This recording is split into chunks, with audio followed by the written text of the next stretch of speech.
Hello everyone, welcome to my YouTube channel AR study. पिला माने आज आम ओडिया क्लास स्टार्ट करवा। आज क्लास रे आम पढ़ा ध्वनि, वर्ण, नेक्स्ट शब्द। बुझेला पिला माने मु सारस्वत ओडिया व्याकरण बही को फॉलोअप करे, कारण एथिरे बहुत इजी वे रे लिखाई थाए। पिला माने बुझिबा अति सहज होई थाए। चलंतु स्टार्ट करवा आज क्लास को। ध्वनि पिला माने ध्वनि क्या कह जाए?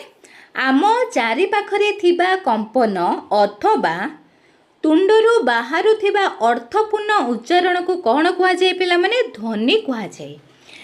सबुठु भाषार सर्वनिम्न एकक हेउची ध्वनि। एटा मन रखिए पिला माने, ध्वनि हेउची भाषार सर्वनिम्न एकक। पिला माने आ गोटे कहि दउची, जदि एग्जाम रे चली आसे ताहले एटा मन रखिथिबे। ध्वनिर मात्रा 1 सेकेंड रु, बुझिपाले पिला माने, ध्वनिर मात्रा 1 सेकेंड रे 20 डेसिमल ठू, बुझिपाले, कम हेले सुबिबो नाही, किंबा 20,000 डेसिमल रु अधिक हेले आमे सुनी परिबा नाही। मन रहिला पिला माने, ध्वनिर मात्रा 1 सेकेंड रे 20 डेसिमल ठू कम किंबा 20,000 डेसिमल ठू अधिक हेले आमे सुनी परिबा नाही। आउ किछि विशेष किछि नाही ध्वनि रे बुझिबार पिला माने। एबे जिबा वर्ण। वर्ण कोन रहिछि देखंतु। ध्वनि मानकर लिखित रूप हेउछि वर्ण। बुझिएला पिला माने, ध्वनिर लिखित रूप को कौन बोली कहा जाए? ध्वनिर लिखित रूप को कहा जाए वर्ण। अर्थात ध्वनि वर्ण मानकरे वर्णित बा रूपांतरित। वर्ण ध्वनि मानक लिखन संकेत हेथिबारु ताहा लिपि। बुझिपाले पिला माने, ध्वनिर लिखित रूप को कौन कहा जाए? पिला माने, ध्वनिर लिखित रूप को कहा जाए कौन? वर्ण कहा जाए। आ लिपि क्या कहा जाए? पिला माने, ध्वनिर लिपित रूप बा देखाइबा आकार को आमे कौन बोली कहबा? लिपि बोली कहबा। बुझिला पिला माने। एबे जिबा वर्णमाला। पिला माने ओडिया भाषा रे जो आमे लेखा पढ़ा करूचे ओ आ ई टोटल केतोटी वर्णमाला व्यवहृत होई थाए? पिला माने एथिरे मेंशन हेछि 49, किंतु पिला माने वर्तमान 50 टी धरा जाउची। मोडा प्रूफ सहित आपनको देखेबी, ठीक अछि।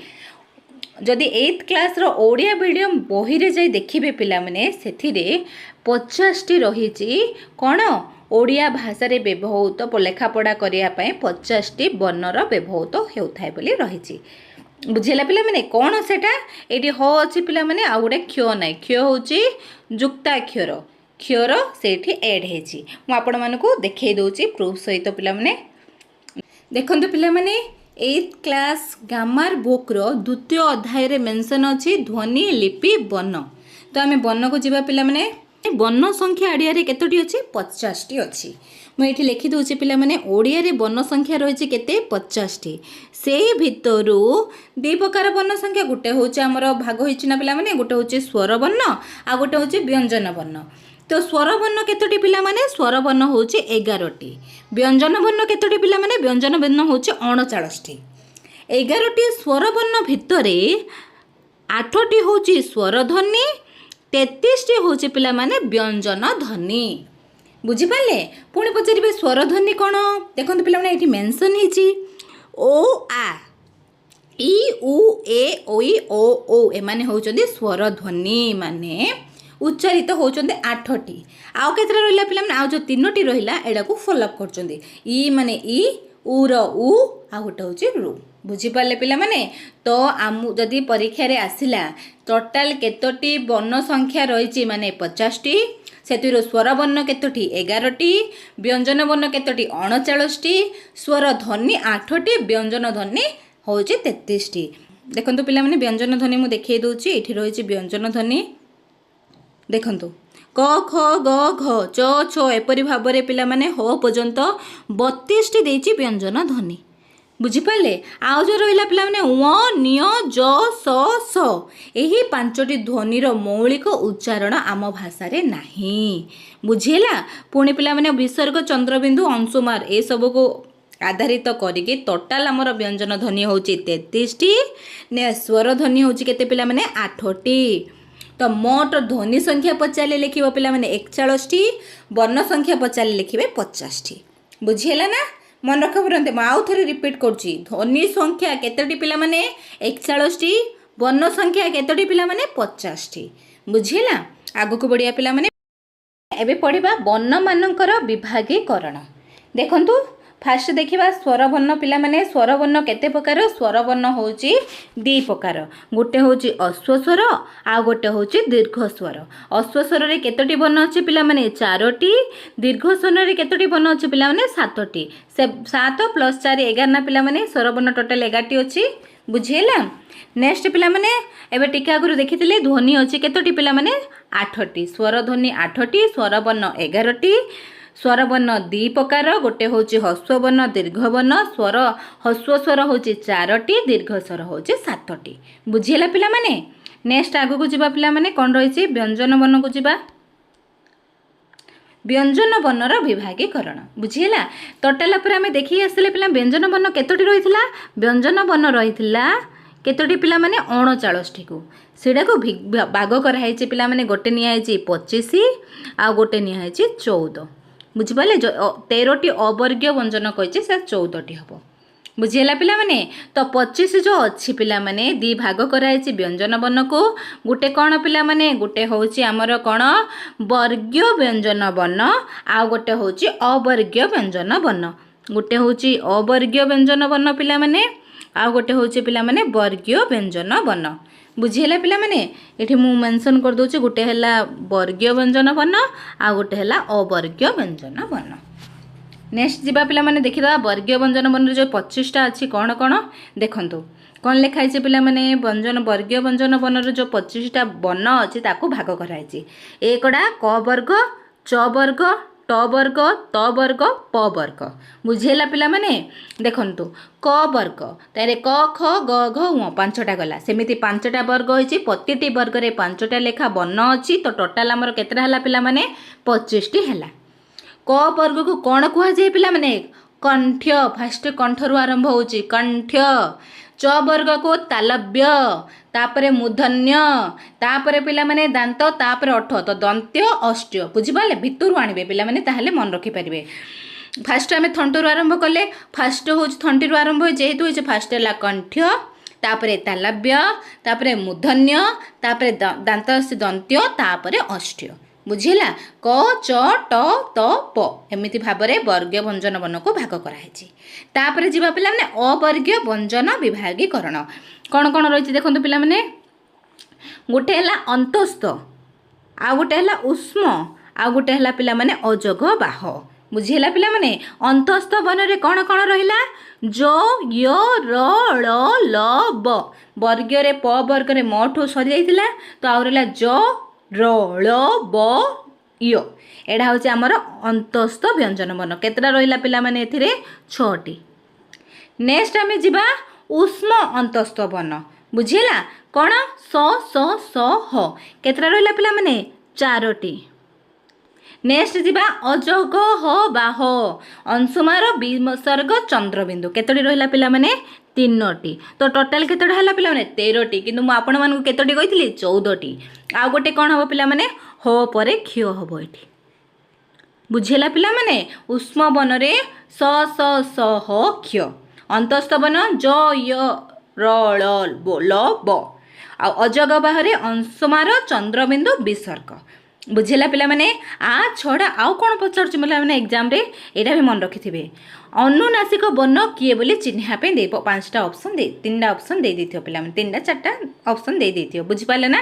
तो अनुनासिक वर्ण किए देखंतु प्रत्येक वर्गर पंचम वर्ण को कौन कुहा जाए? एमिति भी पचा दे पारे। तो प्रत्येक वर्गर पंचम वर्ण को कौन कुहा जाए किंबा अनुनासिक वर्ण कौन? बुझिला पिला माने? तो देखंतु एठी जिबा प्रत्येक वर्गर जो पंचम वर्ण रहिछि निय, व, अण, न, म ए सब जा कौन पिला माने? ए सब जा होछि अनुनासिक वर्ण। बुझिला पिला माने? ता सहित तथा अंशुमार चंद्रबिंदु ए दिना मध्य उच्चारण नासिकार साहाय्यरु नेउथिबारु एहाकु मध्य अनुनासिक वर्ण बोली कुहा जाए। बुझिला पिला माने?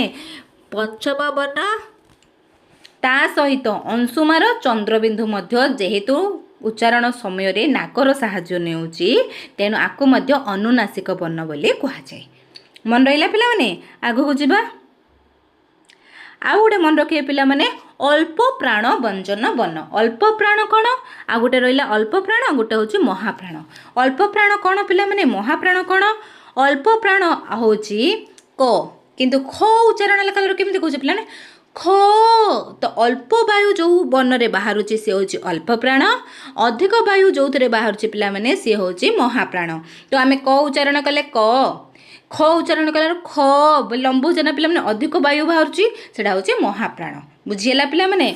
ତ କ'ଣ ରହିଛି ପିଲାମାନେ ଦେଖନ୍ତୁ, ମୁଁ ଏଇଟା ଟିକେ କ୍ଲିୟରଲି ଲେଖିଦେଉଛି ପିଲାମାନେ। କ ଖ ୱ।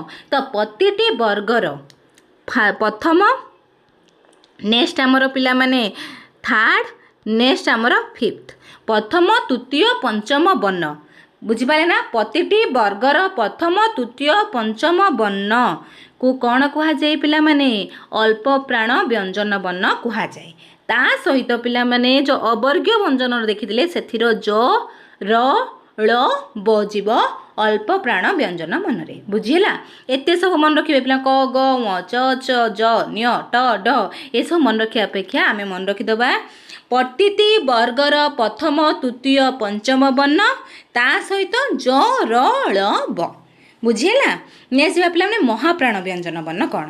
ତ ଏଠି ପଳେଇଥିଲା ପିଲାମାନେ 1 3 5 ଆଉ କିଏ ରହିଲା? ଆଉ ରହିଲା 2 4।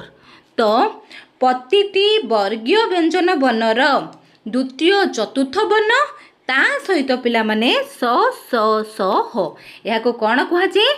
ମହାପ୍ରାଣ ବ୍ୟଞ୍ଜନ ବର୍ଣ୍ଣ ବୋଲି କୁହାଯାଏ। ବୁଝିହେଲା ପିଲାମାନେ? ନେକ୍ସଟ ଯିବା ଆମର ଅଘୋଷ ସଘୋଷ। ଏଇଟା ମଧ୍ୟ ଏକ୍ଜାମରେ ଆସୁଛି ପିଲାମାନେ, ମନ ଦେଇକି ଶୁଣନ୍ତୁ। ଯେଉଁ ବର୍ଣ୍ଣଗୁଡ଼ିକର ଉଚ୍ଚାରଣରେ ସ୍ୱରତନ୍ତ୍ରୀ କମ୍ପିତ ହୋଇନଥାଏ ତାକୁ କ'ଣ କୁହାଯାଏ ପିଲାମାନେ? ଅଘୋଷ ବ୍ୟଞ୍ଜନ ବର୍ଣ୍ଣ। ଯେଉଁ ବର୍ଣ୍ଣଗୁଡ଼ିକର ଉଚ୍ଚାରଣରେ ସ୍ୱରତନ୍ତ୍ରୀ କମ୍ପିତ ହୋଇଥାଏ ସେଗୁଡ଼ିକୁ କୁହାଯାଏ ସଂଘୋଷ ବ୍ୟଞ୍ଜନ ବର୍ଣ୍ଣ। ବୁଝିହେଲା? ଏଇଟା ମନେ ରଖିବା ପିଲାମାନେ। ଅଘୋଷ ବ୍ୟଞ୍ଜନ ବର୍ଣ୍ଣ ହେଉଛି ପ୍ରଥମ ଦ୍ୱିତୀୟ ବର୍ଣ୍ଣ ତା ସହିତ ସ ସ ସ। ବୁଝିହେଲା ପିଲାମାନେ? ସଘୋଷ ବ୍ୟଞ୍ଜନ ବର୍ଣ୍ଣ ମାନେ ବର୍ଗର ତୃତୀୟ ଚତୁର୍ଥ ପଞ୍ଚମ ତା ସହିତ ଜ ର ଳ ବ। ଏବେ ଅଳ୍ପ ପ୍ରାଣ ବୁଝିଲେ ପିଲାମାନେ? ଟିକେ ଆଗକୁ ନେଇଯାଉଛି। ଅଳ୍ପ ପ୍ରାଣ ମହାପ୍ରାଣ ବୁଝିଲେ ପିଲାମାନେ? ଦେଖନ୍ତୁ ଅଳ୍ପ ପ୍ରାଣରେ କ'ଣ ଥିଲା ପିଲାମାନେ? ବୁଝିଥିଲେ ଯେ ଆମେ କ'ଣ କ'ଣ ରହିଥିଲା ଅଳ୍ପ ପ୍ରାଣରେ? ପ୍ରଥମ, ଥାର୍ଡ଼ ଆଉ ଫିଫ୍ଥ ରହିଥିଲା। ପ୍ରଥମ ତୃତୀୟ ପଞ୍ଚମ ରହିଥିଲା। ଏବେ ଅଘୋଷରେ କ'ଣ ରହିଛି ପିଲାମାନେ? ପ୍ରଥମ ଦ୍ୱିତୀୟ ରହିଛି। ବୁଝିପାରିଲେ? ନେକ୍ସଟ ଆମର ମହାପ୍ରାଣରେ ରହିଥିଲା ଦ୍ୱିତୀୟ ଚତୁର୍ଥ, ସଘୋଷରେ ରହିଛି ପିଲାମାନେ ତୃତୀୟ ଚତୁର୍ଥ ପଞ୍ଚମ। କିନ୍ତୁ ପିଲାମାନେ ଦେଖନ୍ତୁ ଅଳ୍ପ ପ୍ରାଣରେ ଥିଲା କ'ଣ? ଜ ର ଳ ବ, ତାର ଅପୋଜିଟଟା ଆସିବା ସଘୋଷ ଜ ର ଳ ବ। ମହାପ୍ରାଣରେ ଥିଲା ଆମର ସ ସ ସ ହ, ଅଘୋଷରେ ଅଛି ସ ସ ସ। ବୁଝିହେଲା ପିଲାମାନେ? ଆପଣ ରିଲେଟେଡ଼ କରିକି ମନେ ରଖନ୍ତୁ କି ସେପାରେଟ୍ ମନେ ରଖନ୍ତୁ, କିନ୍ତୁ ଏଇସବୁ ମନେ ରଖିବା ପାଇଁ ପଢ଼ିବା ପିଲାମାନେ, କାରଣ ଏକ୍ଜାମରେ ଏସବୁ ରିଲେଟେଡ଼ କ୍ୱେଶ୍ଚିନ୍ ଆସୁଛି। ବୁଝିହେଲା ପିଲାମାନେ? ତ ଆଗକୁ ବଢ଼ିବା। ଆଉ କ'ଣ ରହିଛି ଦେଖିବା। ନେକ୍ସଟ ଆମେ ଦେଖିବା ପିଲାମାନେ ଶବ୍ଦ ଓ ଶବ୍ଦ ବିଭାଗ। ଶବ୍ଦ କାହାକୁ କୁହାଯାଏ ପିଲାମାନେ? ଦେଖନ୍ତୁ ଏଠି ଲେଖା ହେଇଛି ଅର୍ଥବୋଧକ ଏକ ବା ଏକାଧିକ ବର୍ଣ୍ଣକୁ ଶବ୍ଦ କୁହାଯାଏ, ବା କୌଣସି ଏକ ବା ଏକାଧିକ ବର୍ଣ୍ଣ ମିଳିତ ହୋଇ ଅର୍ଥ ପ୍ରକାଶ କଲେ ତାହାକୁ ଶବ୍ଦ କୁହାଯାଏ। ବୁଝିହେଲା ପିଲାମାନେ? ତ ଦେଖନ୍ତୁ ମା, ଜନନୀ, କ ଜଳ, ଅହି ସାପ, କମଳ ପଦ୍ମ ଏସବୁ ହେଉଛି ଆକାଶବାଣୀ ବା ବେତାଳ ବେତାର ବାର୍ତ୍ତା। ଏସବୁ କିଛି ଦରକାର ନାହିଁ ପିଲାମାନେ। ଆଗକୁ ବଢ଼ିବା। ଦେଖନ୍ତୁ ଶବ୍ଦ ବିଭାଗ। ଶବ୍ଦ କ'ଣ ମନେ ରହିଲା? କୌଣସି ଏକ ବା ଏକାଧିକ ବର୍ଣ୍ଣ ମିଳିତ ହୋଇ ଅର୍ଥ ପ୍ରକାଶ କଲେ ତାହାକୁ ଆମେ ଶବ୍ଦ କହିବା। ବୁଝିପାରିଲେ? ନେକ୍ସଟ ଯିବା ପିଲାମାନେ ଶବ୍ଦ ବିଭାଗ। ଶବ୍ଦ ବିଭାଗରେ କ'ଣ କ'ଣ ଯାଉଛି ପିଲାମାନେ? କେତେ ପ୍ରକାର ଶବ୍ଦ ବିଭାଗ? ନା ଶବ୍ଦ ସମୂହକୁ 4 ଭାଗରେ ବିଭକ୍ତ କରାଯାଇଛି। ଗୋଟେ କ'ଣ ପିଲାମାନେ? ଗୋଟେ ହେଉଛି ତତ୍ସମ, ତଦ୍ଭବ, ଦେଶଜ, ବୈଦେଶିକ। ବୁଝିହେଲା ପିଲାମାନେ? ଆଉ ଥରେ କହିଦେଉଛି। ଶବ୍ଦ ବିଭାଗ କେତେ ପ୍ରକାର? 4 ପ୍ରକାର। ତତ୍ସମ, ତଦ୍ଭବ, ଦେଶଜ ଆଉ ଗୋଟେ ହେଉଛି ବୈଦେଶିକ। ପିଲାମାନେ ପ୍ରଥମେ ଦେଖିବା ତତ୍ସମ ଶବ୍ଦ କ'ଣ? ଯେଉଁ ଶବ୍ଦ ସଂସ୍କୃତ ଭାଷା ସହିତ ସମାନ। ଯଦି ଏଇଟା ମନେ ରଖିବେ ପିଲାମାନେ ରିଲେଟେଡ଼ କରି, ଏତେ ସାରା ଶବ୍ଦ ଆମେ ମନେ ରଖିପାରିବା କି ପିଲାମାନେ? ଏତେ ସାରା ଶବ୍ଦ ମନେ ରହିବନି। ତ ତା ବଦଳରେ ଆମେ କ'ଣ ମନେ ରଖିବା? ଯେଉଁ ଶବ୍ଦ ତତ୍ସମ ମାନେ କ'ଣ? ଯେ ତତ୍ସମର ଅର୍ଥ କ'ଣ ପିଲାମାନେ? ଯାହା संस्कृत भाषा सहित समान ताको कुहाଯାଏ तत्सम शब्द। नदी सागर पर्वत हस निद्रा गमन ये सब संस्कृत माता पिता भगिनी वृक्ष शाखा फल ये सब संस्कृत भाषा सहित समान। तो एपरी शब्द को कौन कहबा पिला माने एपरी शब्द को आमे कहबा तत्सम शब्द। बुझिला पिला माने तापर आगु को जिबा कौन नेक्स्ट जिबा आमर कौन रही तद्भव शब्द। तद्भव शब्दर मीनिंग कौन पिला माने जहाँ संस्कृत रु बा संस्कृत भाषा रु उत्पन्न बा जात बुझिपाले ना जहाँ संस्कृत भाषा रु जात होता है ता होची तद्भव। तत्सम माने जहाँ संस्कृत भाषा सहित समान। बुझिला पिला माने एडी देइछि देखंतु तत्सम अग्नि तद्भव माने जात होइछि अग्नि अष्ट तत्समडा तद्भव माने ताइरु जात आठ उद्गाता माने ताइरु जात होइछि अता। बुझिपाले बेले माने एपरि भाबरे संस्कृत भाषा सहित समान को तत्सम संस्कृत भाषार उद्भव होइथिवो जे से होछि तद्भव। बुझिला नेक्स्ट आम रहिला कोन पिला माने देशज। देखंतु देशज शब्द कोन तत्सव तद्भव शब्द को छाड़ी देले आहुरी अनेक ओडिया रे शब्द भंडार रही पिला माने बुझिपाले। तो देशज कोन जहाँ मूलरू उत्पत्त होता है बुझिपाले ना बा प्राचीन कालर विभिन्न अंचलर बा विभिन्न जातिर शब्द आसी कौन होइछि आम भाषा रे मिसी जाइछि ताहाकू ताहा की प्रकार शब्द पिला माने ताहा होछि देशज शब्द। देशज शब्द काहाकू कहा जाय पिला माने देश शब्द काहाकू कहा जाय माने कोन कहबे बुझिपाले ना पिला माने देशज शब्द माने विभिन्न अंचलर बा विभिन्न जातिर शब्द आसी कौन होइछि आम भाषा रे मिसी जाइछि ताहाको आमे कौन बोली कहबा देशज शब्द कहबा। जेमिति पिला माने कंढेई काई कुटा करड़ा खोड़ू खंकार खोड़ू खांटी खोई गालुआ गिना ये सब चाउल चाल गड़ गोड़ी ये सब जा कौन पिला माने ये सब जा होची देशज शब्द। नेक्स्ट आउ कौन रहिला पिला माने नेक्स्ट आमे जिबा वैदेशिक शब्द। वैदेशिक शब्द माने कौन पिला माने जहाँ विदेशी शासन बा वैदेशिक वाणिज्य बा धर्म प्रचार माध्यम रे ये शब्द आसिके ओडिया भाषा रे मिसी जाइछि आको कहा गला वैदेशिक शब्द। बुझिपाले पिला माने देखंतु आरबी शब्द पचारुछि पिला माने सब गोटे को दे देबो तो कंजे तलाश दे देबो एडा की प्रकार शब्द पचारिबो एडा होछि आरबी शब्द। बुझिपाले ना तर्जमा दे देबो की प्रकार शब्द एडा होछि आरबी शब्द। एमिति भाबरे आरबी शब्द है आ गोटे हूँ फारसी शब्द गोटे थर पढ़ी पलैया पिला ना सब घुसवा तो संभव हो न थाए ठीक अच्छे पढ़ी जीवे 1-2 मार्क पचार पिला मैंने तथापि 1-2 मार्क बहुत इंपोर्टेंट किंतु देखा जाओ एग्जाम रे कौन आसी जाऊँगी पार्सी शब्द देखो पिला मैंने कौन देती अंगूर आदाज खाता खपा गरीब ये सब हूँ कौन पिला मैंने फारसी शब्द। नेक्स्ट आम जदि जी तुर्की शब्द माने काबू कुली कईच गालीचा चकमकी चाकू कुर्ता दारगा ये सब हूँ तुर्की। आ गोटे हूँ पर्तुगीज शब्द माने आचार आत आलमारी ये सब हूँ पिला माने काजू कामिज कवि ये सब हूँ पर्तुगीज शब्द। जदि इंग्रेजी शब्द देखिए पिला माने कौन रही ऑडिट ऑडिटर अर्धली ऑपरेशन ये सब तो जानीपर पे क्लास कार्ड ये सब जाक प्रायतः इंग्लिश शब्द आम ओडिया भाषा सहित मिसिकी आम यूज करचे तो यहाँ जानीपारे इंग्रेजी शब्द कौन बुझीला पिला माने ता सहित मुझे गोटे कहीदे पिला माने गठन दृष्टि शब्द हूँ केते प्रकार 2 प्रकार। गोटे हूँ मौलिक शब्द बुझीला पिला माने आउ गोटे हूँ पिला माने विपूर्ण शब्द।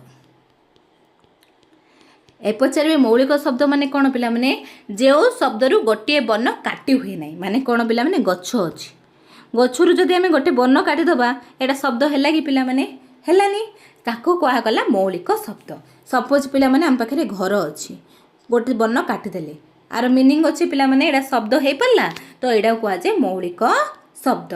विभिन्न शब्द माने कौन पिला माने एटा तो मूल शब्दटा आ सहित वा लगे वा प्रत्यय जदि लगिला बुझिपाले ना वा हो जेकोसी पिला माने प्रत्यय जदि लगिला ताको कहुए विपूर्ण शब्द। जेमिति घर प्लस वा वा गोटे प्रत्यय तो कौन है पिला माने घरुआ घरुआ एटा हमर होचे विपूर्ण शब्द। ବୁଝିଲା ପିଲାମାନେ। ତ କ୍ରିୟାର ମୂଳ ଶବ୍ଦକୁ କ'ଣ କୁହାଯାଏ ପିଲାମାନେ? ଧାତୁ କୁହାଯାଏ। ଏ ଗଛ ହଉ ଘର ହଉ ଏସବୁ ଗୋଟେ ହେଉଛି ଧାତୁ। ଏଇଟା ହେଉଛି ପିଲାମାନେ ଧାତୁ। ୱାଡ଼ା ଗୋଟେ କ'ଣ? ପ୍ରତ୍ୟୟ। ବୁଝିହେଲା ନା ପିଲାମାନେ? ବିପନ୍ନ କ'ଣ? ମୌଳିକ କ'ଣ? ନେକ୍ସଟ କ୍ଲାସ୍ରେ ଆମେ ଦେଖିବା ପିଲାମାନେ ପଦ କ'ଣ? ପଦ କେତେ ଭାଗରେ ବିଭକ୍ତ? କ'ଣ କ'ଣ? ସେଥିରେ କ'ଣ କ'ଣ ଯାଉଛି ପିଲାମାନେ? ବିଶେଷ୍ୟ, ବିଶେଷଣ, କ୍ରିୟା, ଅଭୟ, ସର୍ବନାମ। 5 ପ୍ରକାର ପଦ ଅଛି।